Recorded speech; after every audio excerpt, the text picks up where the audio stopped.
resonate with us for some reason. And in our minds, we're drawn to them. Certain colors stimulate sexual feelings. Certain sounds can be triggers that bring back memories, smells.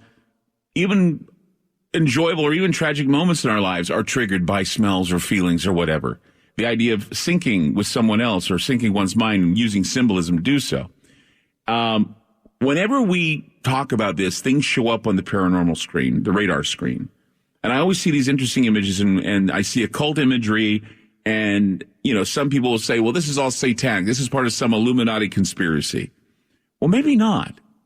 Maybe it's because people sync with things that they can identify with. And when you have like-minded individuals talking about topics, eventually we start second-guessing or at least predicting what we're talking about. Case in point, we were talking about this new study that came out about mimetic triggering and about people responding to each other, the neuroscience of what is called neuroresonance. And what that is that they found that social interactions between humans, there's some fascinating details of how the brain works with family, friends, and others that, you know, that get together and talk. They get together and kind of hold meetings, and that, maybe people in church too. And what it is that the brains synchronize and they align with each other. So given these controversial results, it would mean that there's a little bit of psi or telepathy or neuroresonance between those who are sharing a moment, like listening to this program. That some people write me and they tell me, you know, I was just talking about this the other day, and then bam, you are talking about it on the radio. Or, you know, I was thinking about this today, and then bam, you're talking about it on the radio. And it's kind of a weird sync. Well, I want to point something out to you before we go to the break. And then I'm going to bring on our guest. But this is where I'm going to demonstrate to you how viral memes or viral thoughts or thought viruses can be unleashed, and people will already assume that this is the way it is. There was this public service announcement created by the Council on Foreign Relations that I believe is using this type of meme programming and hoping to get everybody in the world in sync with their mind and their ideas that they have. Their pushes, there's a push here, image and action parameters, neuro-linguistic resonance, grooming, and they're all doing it for the globalist order. I want to play you. I mean, it's a visual, but the audio is just as mind-numbing. It actually shows Clinton already assumed as president of the United States, which is also creepy about this. But the message is simply that the world is showing signs of collapse. The bigger our population, the greater the chance of something catastrophic happening. And the Council on Foreign Relations is the only globalist organization that can fill or at least fix the problems in the world. Listen to this. Political turmoil, national security, climate change, humanitarian crises, violent extremism, the drug war, women's rights, nuclear proliferation. When I look at the trajectory of the 21st century, we don't have the luxury of saying nuclear proliferation or climate or terrorism or anything else is the next existential threat. It's going to be a crowded agenda. If you want to live in a society that is receptive to new people and ideas and commerce and travel and globalization, it means in a world of, 7 or 8 billion people, something's going to happen. If you're going to deal with those issues, you have to understand the surrounding geopolitics and foreign policy dimensions. The Council on Foreign Relations is an unbiased, unvarnished view of policy. And what we want to do is start a conversation in this country about the need for Americans to be better prepared for the world they're about to enter. The debate among the thinkers, the intellectuals, the writers, the battle of ideas that is waging around the world is taking place in the Council of Foreign Relations. People around the world look to the United States. We are still the best form of self-governance, and the Council on Foreign Relations tries to bring together a nonpartisan approach. People have differences of opinion, even on the same panel. They, appreciate their esteemed colleague, but they disagree. The Council is a place where people can try to get to some common understanding. Foreign policy can be so daunting. It can be so scary for people. And yet, CFR makes it very accessible. We've never had a generation more globally attuned than this one. The internet has totally broken down national barriers. It's our hat as citizens that we need to embrace when it comes to our influence on foreign policy. What happens in one part of the world inevitably is going to affect what happens here at home. To really have a sense of what not only the objective truth inside a country is, but the emotional truth inside a country, you want to hear from people who are marinating in that environment as professionals each and every day. At the council, you essentially have every type of foreign policy expertise imaginable all in one place. Having that understanding, that education and the background of, how did certain crises evolve and what are the practical solutions? People feel that they can really speak out and they can ask difficult questions and get real answers. You want to hear from intelligence people, you want to hear from policy people, you want to hear from NGOs. You read the headlines, you read the newspapers, but then you're trying to go deeper. One of my go-to resources, of course, is foreign affairs. As a journalist, a lot of the information is pertinent to what we cover on a daily basis. I don't think you can ever get better quality expertise and of conversations as you do here at CFR. The intellectual quality and rigor of what we do. And the connectors that come into the council who take that information and then disseminate it out into larger audiences, that's a breathtaking thing. The council work is so grounded in facts and what's happening in the world without an agenda. We're not political, we're not ideological. We don't take institutional positions here.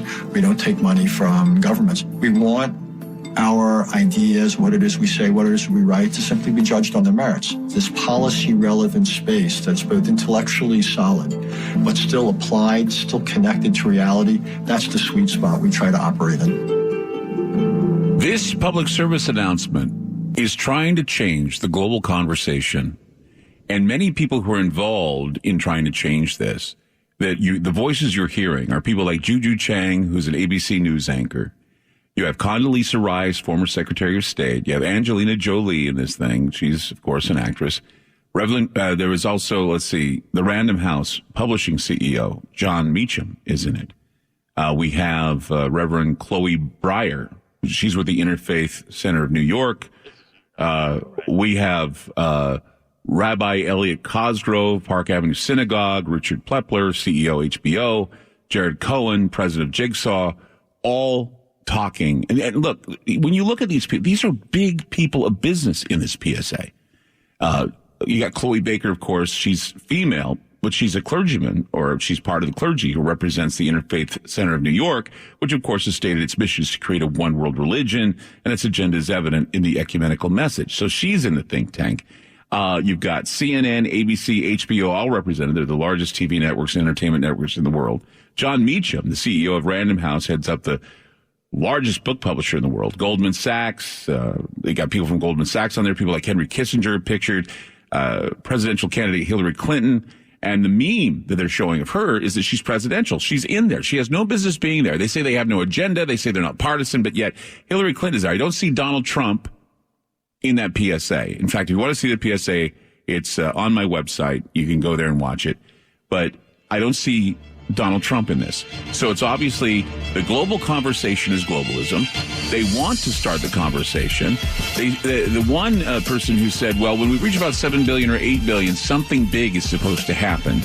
So they're looking at, once again, sustainability.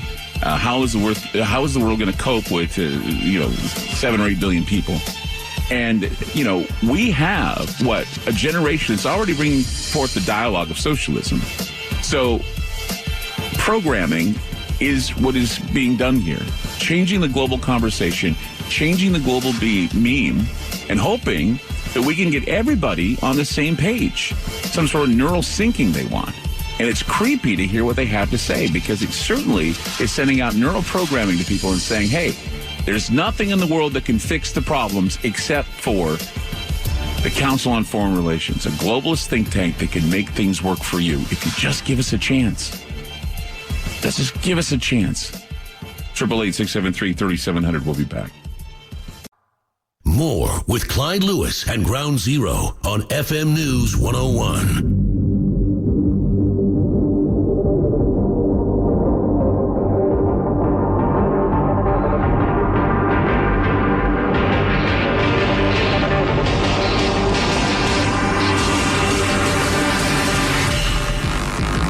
Clyde Lewis, you're listening to Ground Zero. Jay Dyer is with us again tonight on Ground Zero. For those of you that don't know who he is, he's a public speaker, he's a lecturer, comedian, author of the popular title Esoteric Hollywood, Sex, Cults, and Symbols in Film, as well as the host of Jay's Analysis.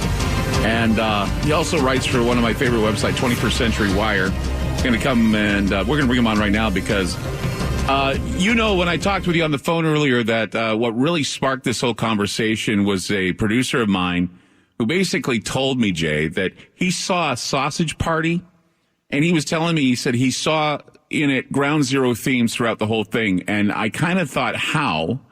But after I heard that montage, or whatever it is, not montage, but that PSA from the Council on Foreign Relations, I begin to realize what he means, because in that film, all of the vegetables think they're going to go to something better. They're going to have something better on the other side. Come to find out, they're dismayed when they find out that no, those who want them or say they want them really want to take them home and eat them, slice them up, throw them in a pot and boil them. And I think that seems to be a running theme that groups like the CFR, Council on Foreign Relations, and others, they say, hey, we've got all the solutions. All you need to do is follow us. And you basically follow people to their doom. What do you think of that concept? I looked up sausage party, and I think the wrong thing came up. I'm kidding, Clyde. I'm kidding. No, I think you're right. I think you have hit the nail on the head. If we want to understand memes or mimesis, I think we have to go back to the Greeks and to the ideas of philosophy. And I'm not going to blow anybody away with anything too obscure, but really it's just the idea of copying. And Plato had this really kind of mystical philosophy that everything that really existed at a level of kind of mathematics or numbers or forms, right? So ideas for Plato are the ultimate reality. And the physical world that we experience that's constantly in flux and changing represents a kind of phantasm. It's not it's kind of a dream world. And so we need to, in Plato's mind, really wake up to the reality of objective truths, embodied in things like math and geometry, right? Kind of Pythagorean mysteries. And the reason I bring that up is because that's kind of what undergirds this notion of memes. And so when Richard Dawkins, the atheist biologist, when he formulated this theory, he's trying to really, I think, take something that is somewhat from the mystery schools of Pythagoreanism and Platonism and smash it into something purely biological. So for Dawkins, it's an attempt to blend this idea of how trends or ideas pass out into the species through something like the passing on of genetic traits. And so he sees it as a purely biological thing.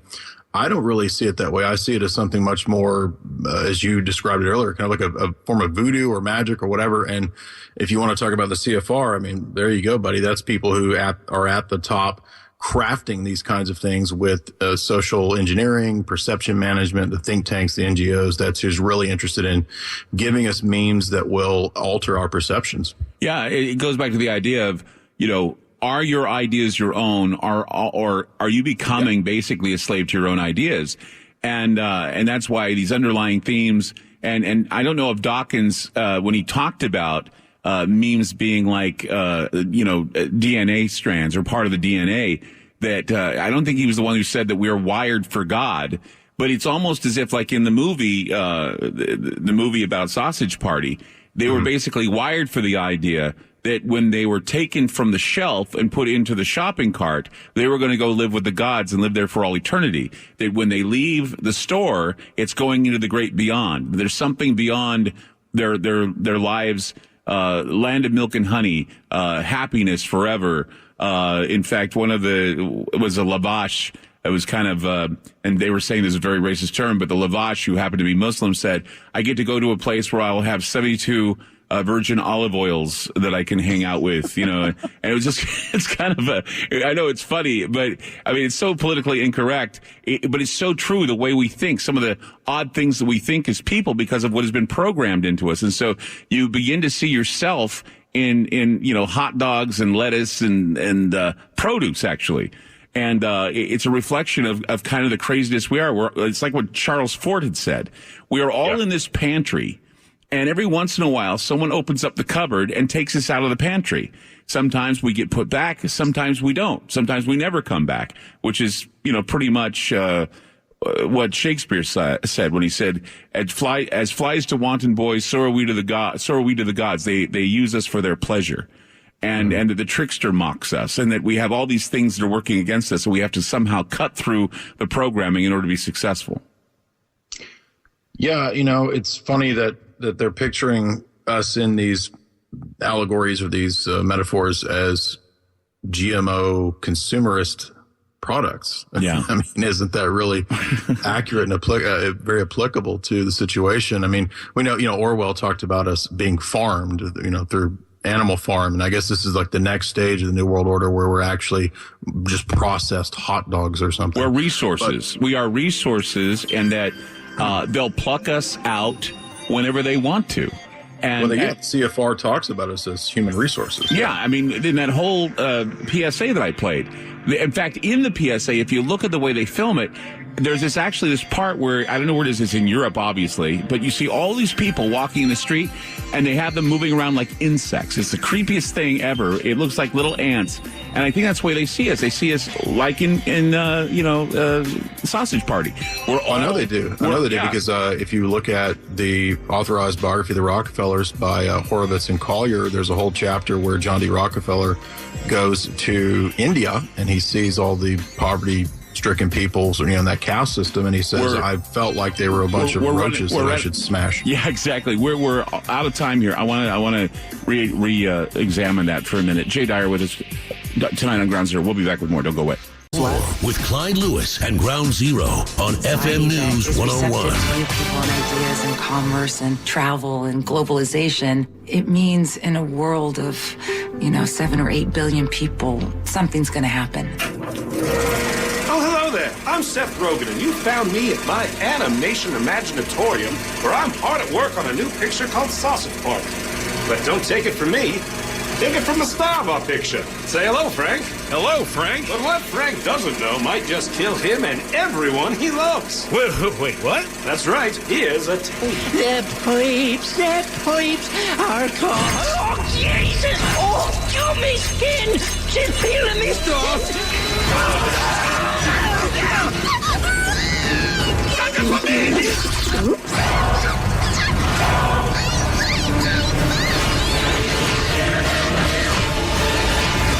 Eating children! Those were baby carrots! They had their whole lives ahead of them! Don't be so dramatic, Frank. It's a comedy. Children! When I look at the trajectory of the 21st century, we don't have the luxury of saying nuclear proliferation. It's going to be a crowded agenda. You have no idea what's coming. What is that in reference to? Political turmoil, national security, climate change, humanitarian crises, violent extremism, drug war, women's rights, nuclear proliferation. What you're saying is true. I gotta tell everyone. Very noble little sausage. No one. And we thought one day, what if our food had feelings? And then we thought it'd be super messed up because we eat our food, and it would be a horrible existence for them. Wait, do you guys have any proof of this? Go to the dark aisle. Beyond the ice. Why? What's in that aisle? Oh, you'll see. But I warn you, once you see that, it'll you up for life. Hey, I am sorry. I accidentally dropped a few things back there. Hey! I'm gonna fix you. I'm gonna fix this. Good luck. Have fun. I'm Clyde Lewis. You're listening to Ground Zero. The Parable of Sausage Party, more of a comedy, very raunchy, very politically incorrect, but has a message. All our lives we've been waiting for something greener on the other side. All our lives we're being told that something better exists, that something big will happen, that we are commodities that are being used by the government. Well, there's something that kind of simultaneously was actually released with Sausage Party, very serious, from the Council on Foreign Relations, telling us all that, we need to be of one mind. We need to sync our minds together because there's going to be something big going down when we reach 7 billion or 8 billion. And they talk about all these horrible things. But once you find out the truth, you'll want them to protect you. Tonight, Jay Dyer with us on Ground Zero, who's analyzed most of this stuff from Hollywood and beyond. And we're seeing the patterns together, and all of us tonight seeing the patterns. And I just find it interesting. You notice how in that last montage, we were able to show that what they're trying to tell you with a lot of dirty and raunchy stuff, though, in that movie, is that we're like, as you say, we're like vegetables. We're like products. We're like, we're sustenance for this new world order, for this global beyond, and that we see our leadership as like external gods or saviors. And when they take us, we will reach a point where, hey, we're part of this happy family. And then the truth is they're there to basically destroy us, to enslave us, and maybe even eat us, if you want to use the metaphorical term. Well, the clip had the comment, our food has feelings, and I'm starting to think it does. I mean, it's made with human fetal cell tissue, right? I mean, you're talking about Sonomics? Sonomics? Yeah, that's it. Yeah, I mean, what part of human, how human do we make our food? I mean, they're anthropomorphizing it, of course, in this film, but the idea is, I was just talking the other day at the Ground Zero Lounge. They're now doing tests, and they're finding that 90% of people they tested, their urine is now full of glyphosate, which would basically say that all the Roundup we have plants basically swimming in is now being carried through food, genetically modified food, and into our lives in that regard. And so it's like somewhere inside of us all, we think something is wrong, and we all share that meme together, but we don't know how to break it. And I think it's because of the fact, and as I was talking to you earlier about this new study where this neural resonance takes place with people, and different groups have neural resonance. Like, for example, in church, we all have neural resonance about God in our own way we believe, or in the own way the group believes. But when you got neural resonance on a grand scale, when we see that people of our friends, family, all of those can synchronize and align with each other thought forms, and that it's kind of a psi effect or a neural resonance effect, I am sure that groups like the CFR, political figures, all these people know how to tap into that neo-resonance. And that's why people, when you see them at these political rallies, are like, they're completely zombie-eyed, and they're like, oh my gosh, there's something better, better, and they're going to take us to the promised land. It's going to be great. And then when it's all over with and the trance wears off, we find ourselves back to being, part of the enslaved system, in the rat race, being treated like rats in a maze. And it's amazing how it all seems to come together in, like I say, this neurosync. Yeah, what's weird is that these modern neurological ideas, all of this cutting edge stuff, actually has so many precedents in the more hermetic and medieval and ancient ideas. I mentioned Plato earlier, but you can also look at the Western hermetic idea of the egregore, or the thought form that you mentioned, which is the idea that a larger the group of people, because of kind of the Carl Jungian idea of a collective unconscious, that if they focus their thought, will, and intention on some idea, that can kind of charge it, so to speak, because you've got so much focus on that image or that idea or that concept or whatever, be it, something political that you mentioned earlier, like we think about Hitler at the rallies, if there's fussing and screaming and all of these people chanting and, howling or whatever. It was actually a character in the movie that was a Hitler. It was a sauerkraut bottle that was actually a Hitler type of character that hated the juice that was next to him, which was kind of, all of these memes, all these things going through this film, they're all there. And stereotypes are there. And a lot of people are resonating, saying, oh, this is all racist, it's horrible, it's politically incorrect. But I think something like this needs to shake up, our comfort zone. And there's nothing anymore that shakes up the comfort zone. And so this film comes out, and everybody's like going, whoa, wait a minute, you can't have a bagel fighting with a lavash. It just can't happen. But it's happening. And you can't have food talking about how it has a spirit and a soul, and that somehow if they get taken from the shelves, it means they're loved and they're cared for, when in reality, if you're taken or chosen from the shelves, you're the one that's up for sacrifice. You're the one that's up to be culled. You're the one that's going to be being sifted out of the human condition. And that's the thing that frightens me about this parable, is the CFR in this PSA they produced is basically saying that, when we have something, when we reach about 7 or 8 billion people, there's something that's got to happen that's going to thin the herd. They don't come right out and say it, but they say we can't talk about nuclear proliferation, we can't talk about terrorism, we can't talk about any of this, but we certainly have solutions for it if you just give us a chance. Yeah, again, it makes me think of, what's just so weird to me is that we think of it as cutting edge and this whole idea of memes as something new, and it's not. It's in so many different cultures. It's in all of these esoteric traditions. And I think really that what you're getting at with the CFR is that these are people who know how to manipulate these things with scientific precision. Mm-hmm. And so I agree with you that the film seems to be a good satire, basically a good way to shake things up in terms of the PC madness.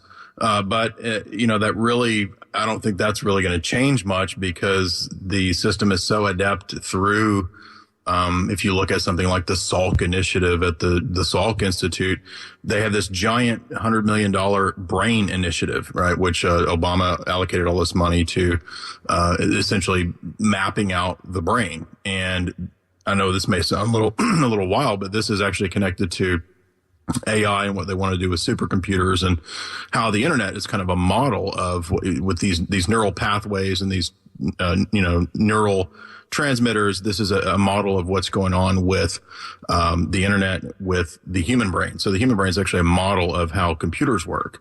So what they want to do is be able to program in the exact same way that you would program an actual computer. Mm-hmm. And so it looks to be, I mean, you can find actually articles at the American Psychological Association on building a better brain, where they talk about even back in the 50s, they were planning how they might rewrite DNA, RNA, how they might alter, different sections of the brain that are dealing with certain motor functions, dealing with memory. In fact, this Building a Better Brain essay deals with how they might actually erase memories. Mm-hmm. So you mentioned in your analysis something like the Mandela Effect, and I wouldn't be surprised if a lot of these things could be connected to big scale psychological operations that deal with basically screwing over our minds. Well, and there was a time, and I've written at least 2 essays on the Mandela Effect, whether it's selective memory or perhaps, as you say, because, before we had history books and we'd read the history books. Now we have an internet that can throw memes at us every day. And that's why this whole idea of meme magic, or this idea of voodoo being done, where immediately in the cycle, which is this mimetic cycle, ideas can grow, and they can be based totally on falsehoods. And it's because of disinformation that gets out there immediately. It gets right into your desktop. You can read it and believe it. And there's so much stuff, like even in the realms of fringe or conspiracy theory, which of course I play in a lot.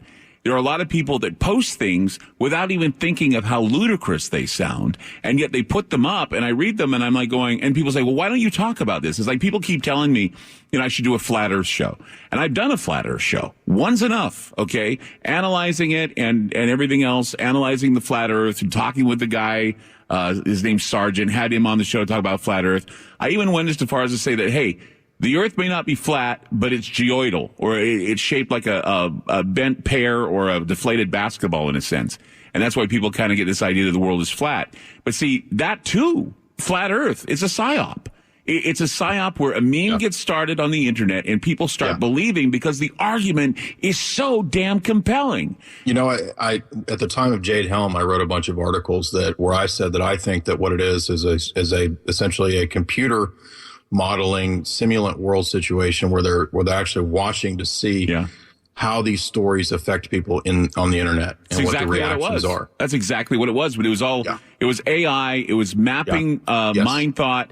It was mapping who would be the ones to start up crap. And they would find those places. And of course, they're looking for the mental leaders. The leaders would lead. They're called shepherds. And in fact, I was acquainted with the shepherding that's on the internet right now, where, and in fact, this happened with Leslie Jones, who was in Ghostbusters.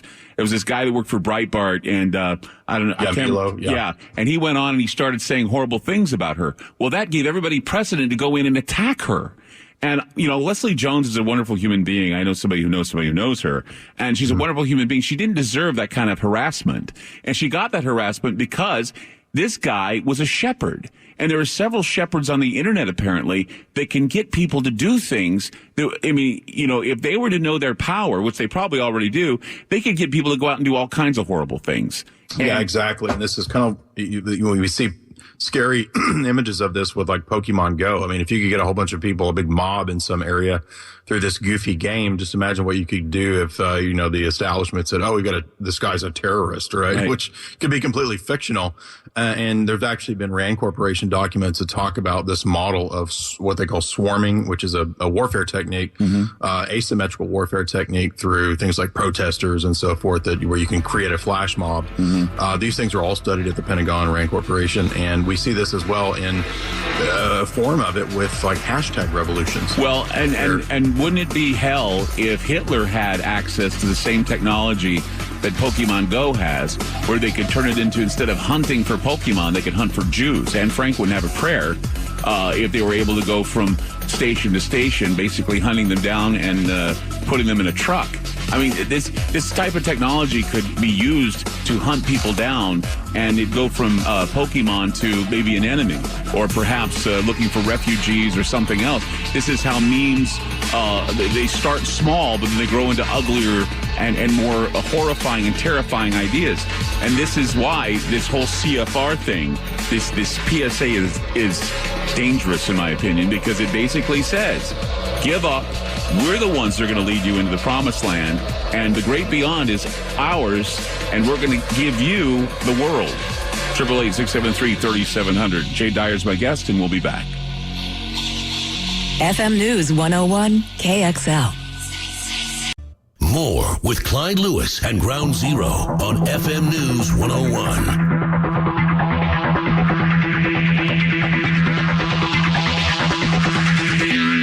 Jay Dyer's my guest here on Ground Zero. Jay, I just received an email, kind of an interesting email, that the shepherds, we're going to talk about the shepherds online that are basically leading the sheep to do things on the internet they wouldn't normally do. Somebody pointed out that the shepherds are the powerful ones, like George Soros and others, that basically finances all these type of these riotous type of behaviors, Black Lives Matter, all this. And the people who basically say, okay, we'll do what the shepherd says, are the bellwethers. So the bellwethers are leading the sheep. Now, the bellwethers can lead the sheep to either good things or bad things. In this case, we have a shepherd that's telling the bellwether to lead. The bell rings, they follow the bell, and eventually the shepherd gets to eat whatever the bellwether brings him. So it's just the idea that either you're a bellwether that's bringing good into the world, or you're a bellwether that's going to lead people into the worst case scenario. And the truth is the bellwether, but you're wanting to just basically manipulate people into going towards something horrible. Yeah, well, Soros is a great example of that, because you see a lot of money put into not just Black Lives Matter domestically, but now Black Lives Matter is expanding to the UK. And then we've seen Soros with all of these NGOs, Open Society Institute, National Endowment for Democracy, all these things that are in foreign countries as well. So it's a global program. So it's precisely because the internet is global, as you've been talking about, that the success for these kinds of operations can happen through things like the internet. We saw this with color revolutions. Soros has bragged many times about his funding of various color revolutions, which I think ultimately, unfortunately, in his case, or for us at least, they really are for him kind of making money off of the destabilization and the political and social economic chaos in different countries. So he's able to game the different markets with these strategies. And of course, it also fits into the larger Western geopolitical strategy, which is precisely what the CFR is engaged in terms of managing. They're that focal point in turning the how the entire media in the West is going to spin or dictate different topics, be it climate change, be it depopulation, whatever it is, as it was listed in that video. That's their role, is to really ultimately deal with mass media. Yeah, and you notice how they doubled up on the words climate change. There's certain key phrases, and we'll have to play that PSA again so people can hear at the top of the hour, so people can hear again and analyze it again, because it does. They even talk about NGOs and their purpose, and they talk about how they're here to change or to lead. And once again, back to the idea of the shepherds basically telling the bellwethers what to do. The bellwethers lead people into these areas that are kind of murky, kind of strange, but hey, the whole sheep herd, they're doing it. And then the shepherds count the sheep, and then some of them are slaughtered and some of them are kept. Just like the idea of once again, sausage party.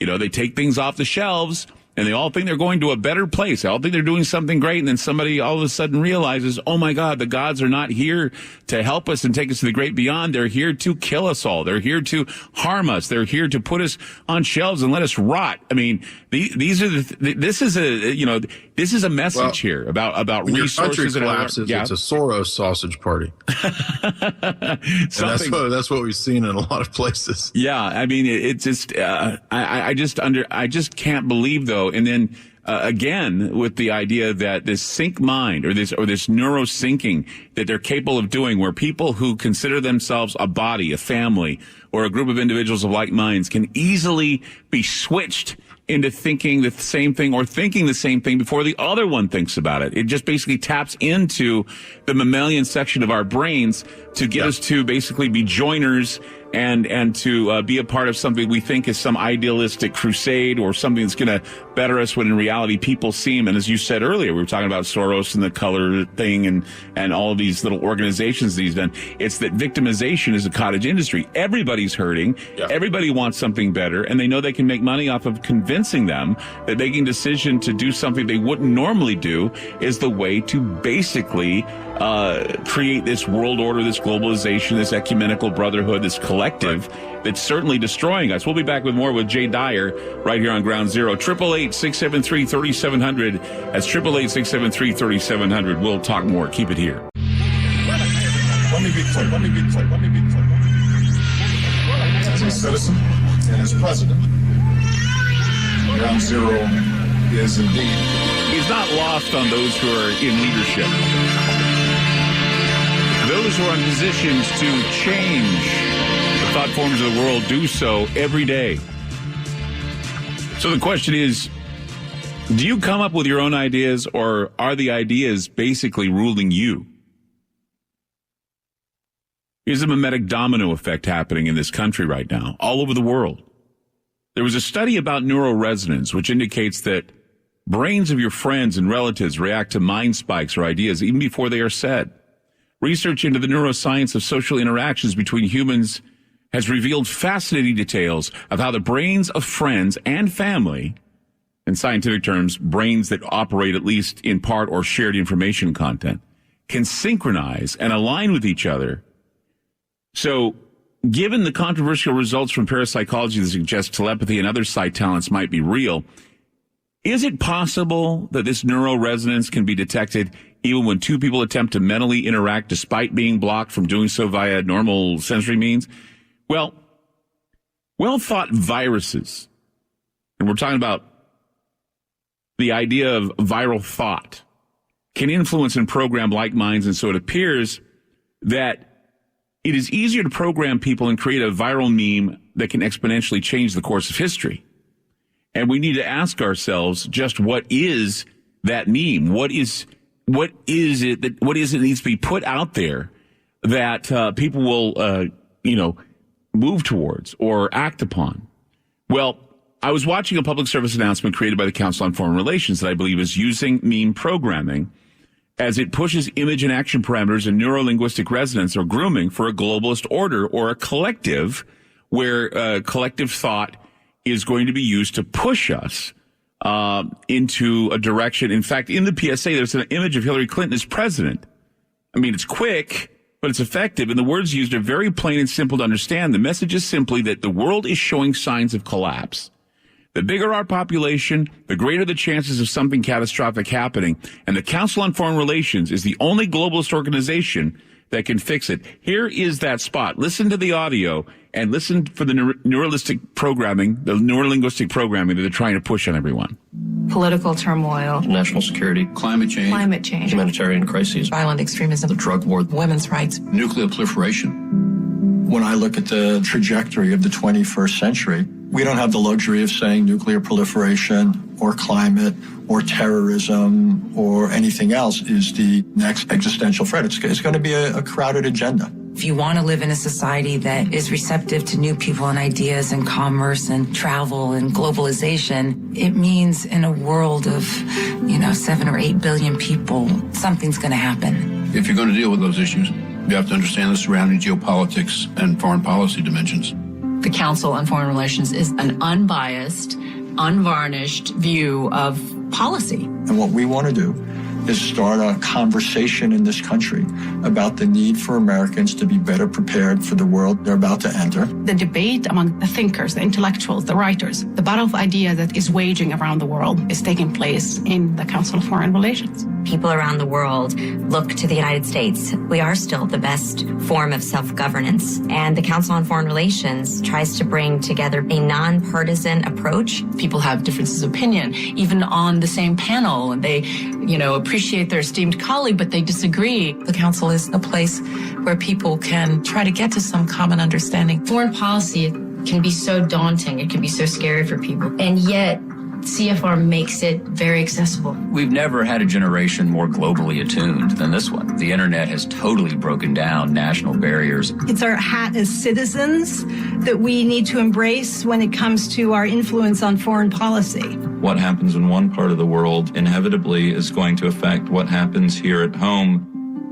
To really have a sense of what not only the objective truth inside a country is, but the emotional truth inside a country, you want to hear from people who are marinating in that environment as professionals each and every day. At the council, you essentially have every type of foreign policy expertise imaginable all in one place. Having that understanding, that education and the background of, how did certain crises evolve and what are the practical solutions? People feel that they can really speak out and they can ask difficult questions and get real answers. You want to hear from intelligence people, you want to hear from policy people, you want to hear from NGOs. You read the headlines, you read the newspapers, but then you're trying to go deeper. One of my go-to resources, of course, is foreign affairs. As a journalist, a lot of the information is pertinent to what we cover on a daily basis. I don't think you can ever get better quality expertise and conversations as you do here at CFR. The intellectual quality and rigor of what we do. And the connectors that come into the council who take that information and then disseminate it out into larger audiences, that's a breathtaking thing. The council work is so grounded in facts and what's happening in the world without an agenda. We're not political, we're not ideological. We don't take institutional positions here.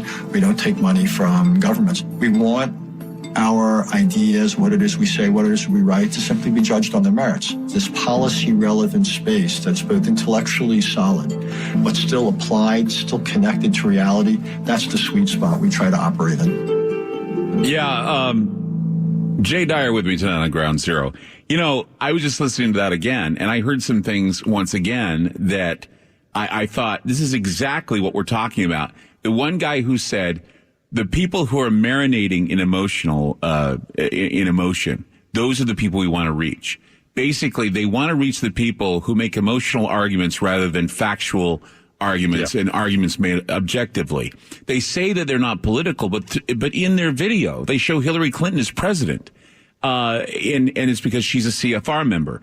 It's all about pushing. I mean, and the people they have, in that video, like Condoleezza Rice and Angelina Jolie and the guy that basically runs Random House Publishing, John Meacham. I mean, and you look at Reverend Chloe Baker, who is with the Interfaith Organizations of New York, another ecumenical type of New World religion. It's the idea of creating these flocks and these like-minded people who they can neurosync and create a dangerous collective rather than having people individually think. They want this dangerous collective that is going to say, hey, we can't solve the world's problems, but we have somebody who can, and that's the Council on Foreign Relations. And they're already infiltrating Hollywood. They're infiltrating our books. They're infiltrating the news organizations. And so they're going to get their way because they're going to know how to use that type of neural programming, that neuro-linguistic programming, and be able to shape with memes and neural resonance the future. And like I say, it's a generation away because we already have started the dialogue about socialism and putting it in this country. What do you say to that? Yes, it makes me think of the planners who are really the shadow people behind this, and that would be people at the Royal Society. So I wrote an article back in 2015 called The Ghost and the Machine and Mass Mind Control. And this is, of course, pulling from the famous book by Arthur Koestler. And in this book, what he does is he basically describes how they're going to map the brain and get rid of the quote ghost in the machine, meaning the idea of the soul, right? Bertrand Russell, another member of this same Royal Society, also had the same idea that we could stamp out the soul or the will in man, and that he would then become just basically a determined biological bot. And that's the goal of the memes, is to really just go after those people that are pretty much already the determined biological bots who don't function with critical thinking and, reflection, but rather with just pure emotional reaction to these things, just sort of appealing to the base desires in man, like some sort of, bad advertising or something, right?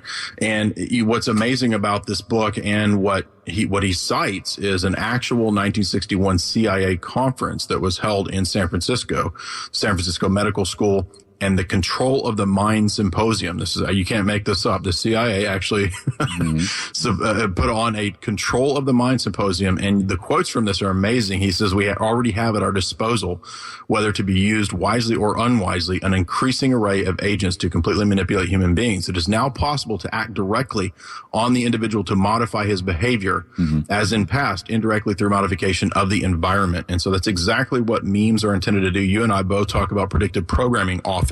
It's another form of this same thing. Yeah. And here's something else, too. When you're looking at, what they're trying to do, it's the idea that, in the United States, we were told that liberty has been given to us, and that's the power to choose. And that is what, that is the basic, I would say the basic, right that God gave us, the idea to choose between good and evil, the idea to choose between what is good for you and what is bad for you, being able to choose right, choose wrong. That is liberty. Taking away liberty and making someone a slave is taking them from choosing something to obeying what is chosen for them, or going along with what is chosen for them. And that's why people need to understand that throwing your hands in the air and handing choice over to external saviors, which we're doing with our vote, which we're doing with the money, we take our money and we throw our support towards the people with our money to keep them going. Money is a unit of energy. And if you give money to a church, it's because you believe what that church is trying to put out there. You believe in their humanitarian effort. You believe as part of that flock, as part of the group with that neuro resonance, that you're going to give money to that to keep it, to see it stay. If you believe in a book, you'll buy that book. If you believe in the author, you will buy that book, and that author will continue to write more books. If you like the rock band that you're listening to, you'll buy more of their albums, you'll attend their concerts because you want them to keep going. When they stop, you'll be disappointed, but then you won't have to support that anymore. And that's what people have to understand, is you put your money towards things that you think will do better. And right now, people are falling along the wayside to allow for certain people who are establishment stooges or bellwethers or even shepherds to basically take hold of the reins of power. And that's why it gave me the creeps when I saw this CFR PSA that showed Hillary Clinton as president. They already are ready to say, we have our CFR leader. The world is about to go through the change. We'd rather have this whole think tank that doesn't answer to Congress or the people making decisions for them, because no one else is smart enough to make these decisions except these select few. And that, I think, is frightening. Jay Dyer with us tonight on Ground Zero. 888-673-3700. That's 888-673-3700. They see us as commodities and resources, just like in the movie Sausage Party. It's just amazing the way this is all coming together. We'll be back. And, in fact, they just announced today that they've ran out of food for the Olympics, and they have to get more because they didn't plan. And they're wondering how they're going to be able to do this. So, I mean, it's just the idea that the macrocosm is the view of the new socialist order, and the future, the microcosm, is that this is exactly what's going to happen. We'll herd everybody into one group, and then, of course, we're not going to give them anything except basically, like they say, we want to go after those who are marinating in the social, in the emotional part of what's happening. Well, the Olympics are interesting because this is more or less an older Germanic Hitlerian idea. It's Hitler who came up with the idea for the Olympics, and then, of course, the Teutonic German preeminence and dominance would show through the Olympics, he thought, and it would be a kind of a good stage show.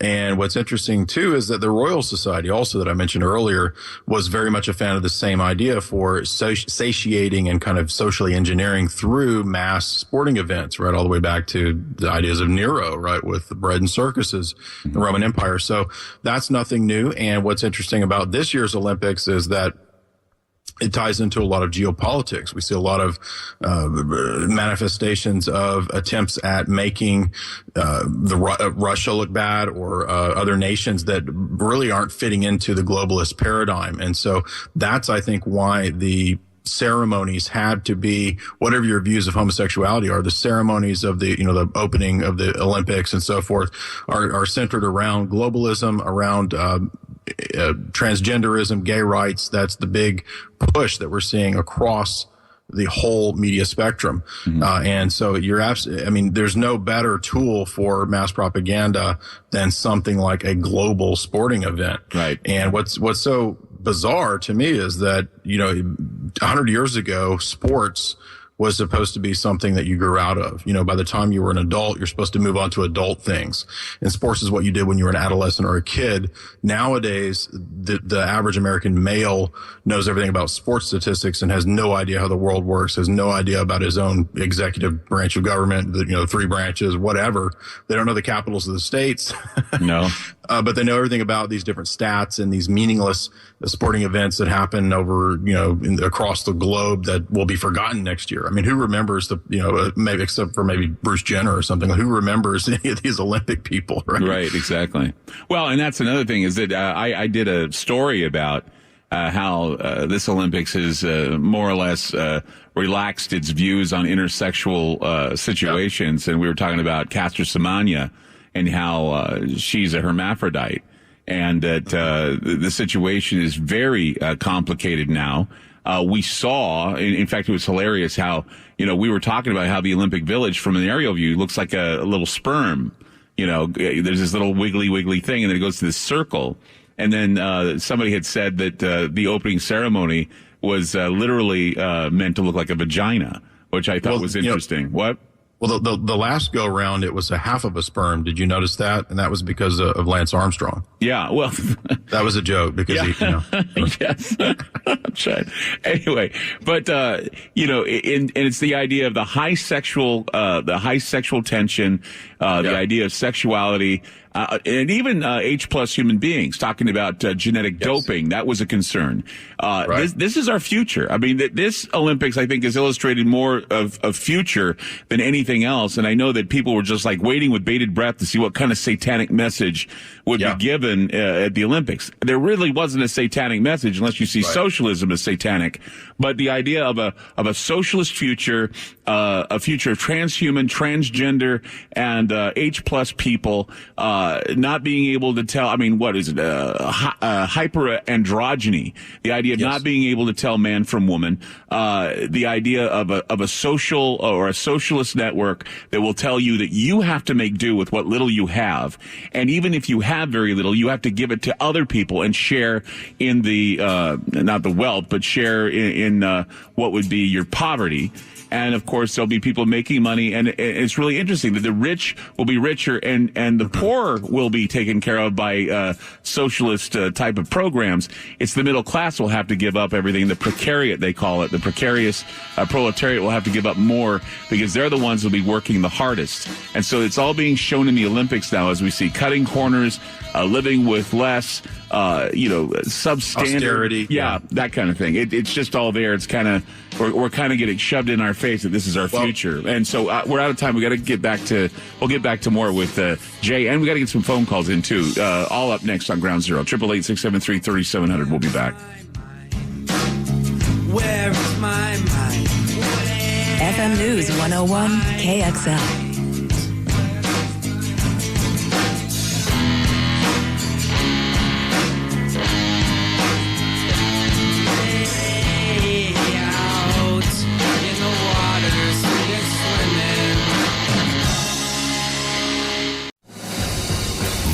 With Clyde Lewis and Ground Zero on FM News 101.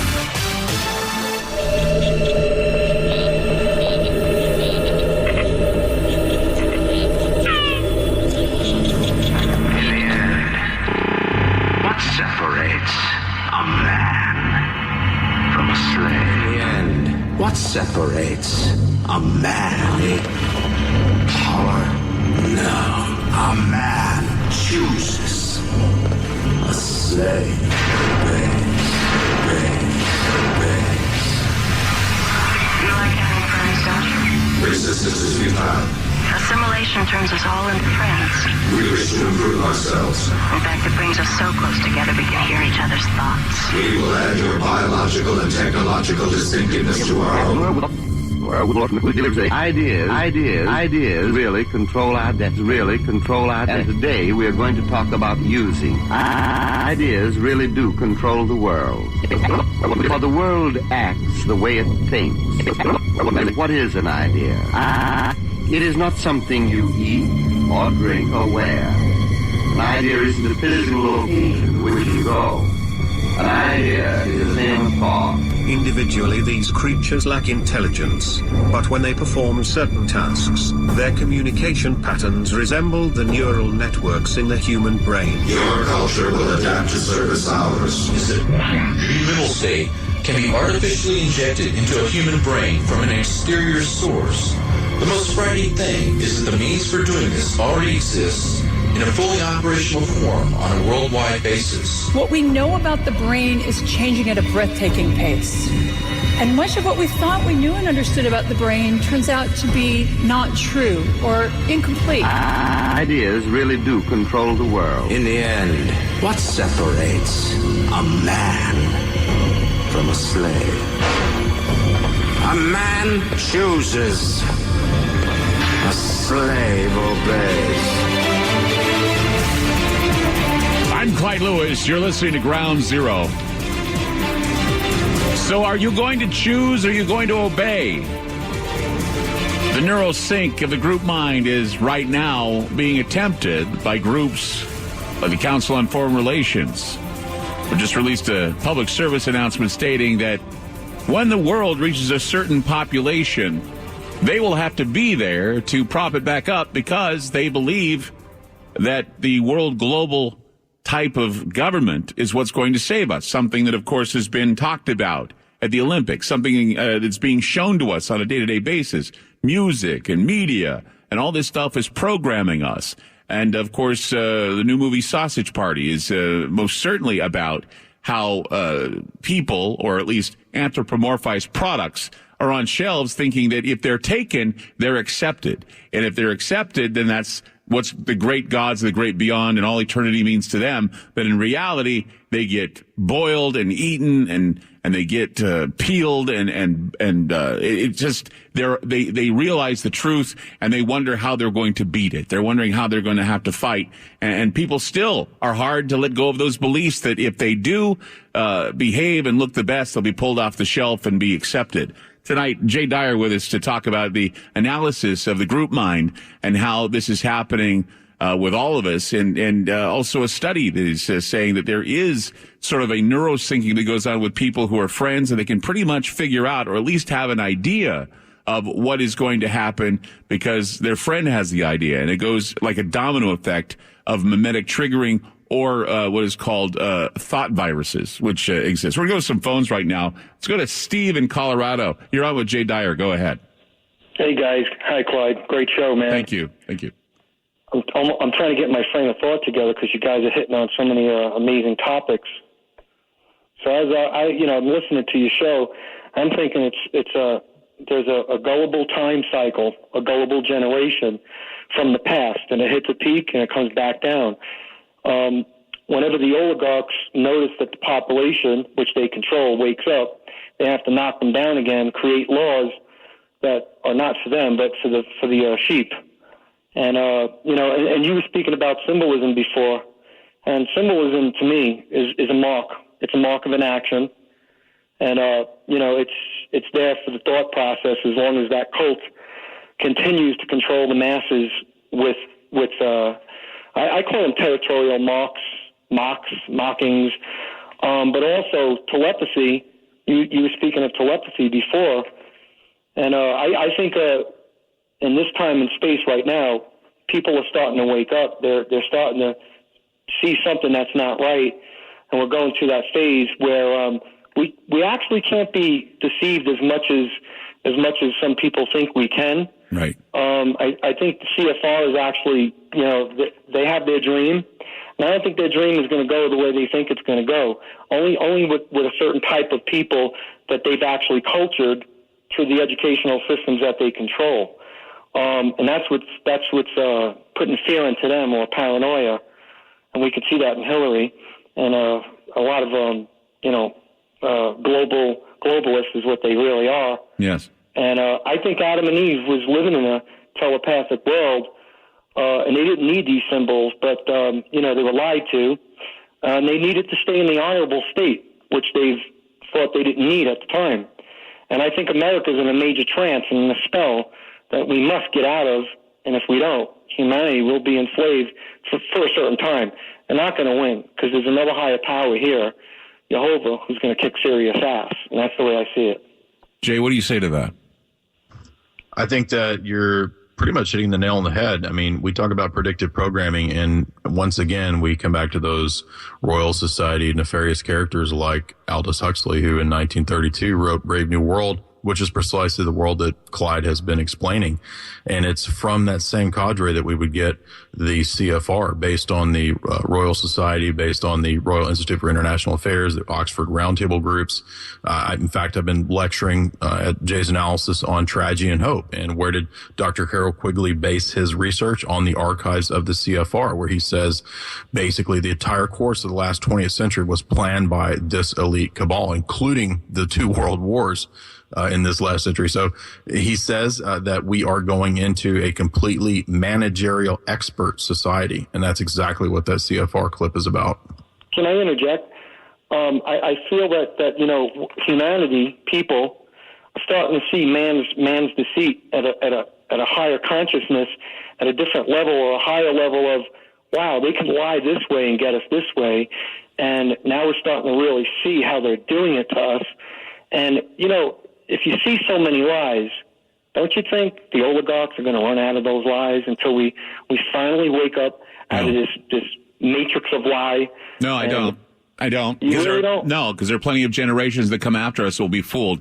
You take a look at how the generations are reacting to the dialogue of socialism, and they're saying, a little socialism is going to hurt us. And many people are realizing this. They want us to be like Canada. They want us to be like England. Right. They want us to be like every European country. But the thing is in the United States, and I think Karl Marx had said this, he said that there will be a time where capitalism and the capitalists of the United States will have to give in to something called emergency socialism. And I think that that's where we're headed. It's emergency socialism. And the thing is, it'll all sound good and keen to the intellect at first, and there are a lot of young people that want to push this issue. But from beyond that, it's, well, okay, so we've decided that socialism is what we want. Let's talk about a new way of constructing government, because obviously the old system is falling apart. It's obvious that the old system is falling apart. It's obvious that the GOP is falling apart. Do you think some of that's already happened? Yeah, it's happening right before us now. But you know what? You have so many pundits and spin doctors who will tell you, everything's going to be fine. America's too big to fail. America's failing. I mean, I know that the other talk shows, and in fact, I'm not even seeing this on TV, but Wisconsin over the weekend, Milwaukee, it was burning to the ground. Okay, parts of it were burning to the ground. And you see this, you see these like drive-by insurgencies, these hit-and-run insurgencies that are happening all over the country. Every city now can be under the crosshairs for this. They've already made the deal with the UN to bring in the Strong Cities Network to patrol, and they have these foreign paid federal I guess you call them mercenaries, or they're police officers or whatever they are, and they're going to be in here and they're going to be pushing their laws. It's going to be international law from now on, and the Constitution is going to mean absolutely nothing. Well, you know what, Clyde? What's that? It's going to get a lot uglier, but there's always going to be a small remnant of people that know what's going on, including you and Jay. And it's a matter of just getting ready for the madness, Well, I mean, I think the madness is already here, because if we as a team, Steve, and you were talking about the telepathy on a wide scale, if we're all telepathically telling each other this is happening, and if we're all telepathically picking up on other people like magnets to bring them forward, to have them realize the truth, action has to happen, and it doesn't have to be gunfire. It has to be a mental dialogue that leads us to the next phase, which is that we lead people to good, that we have the bellwethers of this world that are consciously aware of bringing people to good and finding ways to construct a better world without having to rely on these rich people who think they're better than us type of people running these shows like the CFR. If we really want to learn what's going to happen, we have to read The Open Conspiracy by H.G. Wells, who was a Fabian socialist who basically told the world what was going to happen to it, including alien invasion, women having places of power like the time of Hillary Clinton, the idea of technology, people in technology ruling over us. And, I mean, the guy was insightful to the bitter end. And if you read his Open Conspiracy, you will hear exactly what's going to happen. It's going to be the destruction of religion, the destruction of spirituality, the destruction of government, a collective under one world bank, one world religion, and one world stock. And that's exactly what we heard in the Mr. Beale speech, or the speech to Mr. Beale and Network. It's true. This is where we're headed. Sadly, we see it right in front of us, but I still have optimism. Well, I do too. I do too, but we got to prepare and not be so blindsided by what is coming and what is here. I mean, it's not like it's coming. I would say, oh, it's coming, it's coming. No, I'm saying it's here now. I'm saying that we're less than a generation away from having an established world government, an established globalism. The CFR is already convincing people, saying, hey, look, you know, we want to go after those who are marinating in the emotional turmoil that is the world now. And we want to go to them. We want to reach out to them, and we want to tell them that we're here to save the world. And all you got to do is give us that power. Screw Congress. Screw the idea of a constitution. We've already established with our power and our ability to demonstrate this that we'll be able to be the saviors of the world. Yes. Clyde, don't you see this as a primitive? It's very primitive in a modern world of today. It's very primitive. It's almost, we're going backward in a technological world. They're using the technology, but the response, the reaction of going against, it's far from a loving God. Destructive dynamics are what cults use. Dangerous cults use destructive dynamics. They're using destructive dynamics on people, and even the intellectuals are falling for this destructive dynamic. Cults are not for people who are stupid. They're for people who are smart, and a lot of smart people join cults. Steve, thank you for the call. A lot of them do, right, Jay? Absolutely. Absolutely. I was thinking of how what you're talking about with the one world socialist, Fabian socialist order is actually also described in another Aldous Huxley book called The Perennial Philosophy, where he says, you want to know what's coming? It's mass global collectivization. And in that book, he's actually talking about religion. And he's saying, we're going to get rid of all these different distinct religions. We're going to blend them all into the exact same, basically a big blob is what he says. Yeah, it's the idea of they're creating these collectives, and everybody feels they're a part of some group that's changing the world, when in reality they're all falling into this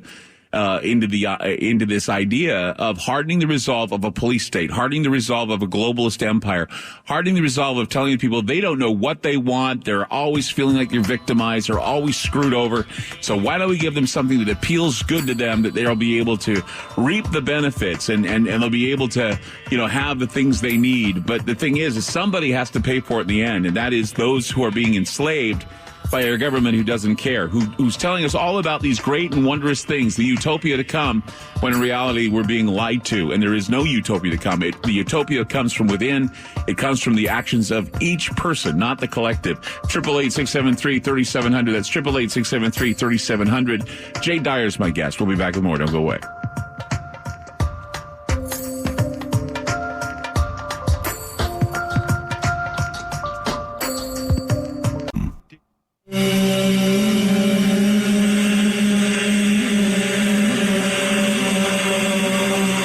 With us on Ground Zero. Go to Claudia in California. Hi, Claudia. You're on Ground Zero. Go ahead. Hi. Hey.